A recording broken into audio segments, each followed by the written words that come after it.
ආයුබෝවන් කවිස් කෙල්කේ YouTube channel එකට සියලු දෙනාම පිළිගන්නවා. සියලුම රාජ්‍ය සේවකයන්ට අද සුබ ආරංචියක් තමයි අරන් අවිල්ල තියෙන්නේ.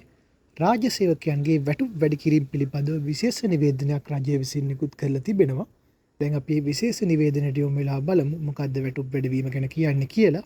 වත්මන් රජයේ බලයට පත්වීමෙන් පසු රට තුළ කිසිදු ආහාර හිගයක් හෝ ආහාර පිළිබඳ ප්‍රශ්නයක් මතු නොවූ බවක් කෘෂිකාර මන්ත්‍ර පශු සම්පත් හා ඉඩම් හා වාරිමාර්ග අමාත්‍ය කේ.ඩී. ලාල්කාන්ත මහතා සඳහන් කර තිබෙනවා. එළඹෙන 2027 වසරේදී නැවත වතාවක් වැටුප් වැඩිවීමක් සිදු කිරීමට නියමිත බවද කෘෂිකාර පශු සම්පත් හා ඉඩම් වාරිමාර්ග ඇමති කේ.ඩී. ලාල්කාන්ත සඳහන් කර තිබෙනවා. වැඩිදුරටත් අදහස් දැක්වූ ඇමතිතුමා පවසා ඇත්තේ පසුගිය ජනාධිපතිවරණයේදී පසුගිය මහමැතිවරණයේදී හා ලංකාවේ වෙන්නේ ඓතිහාසික සිදුවීම.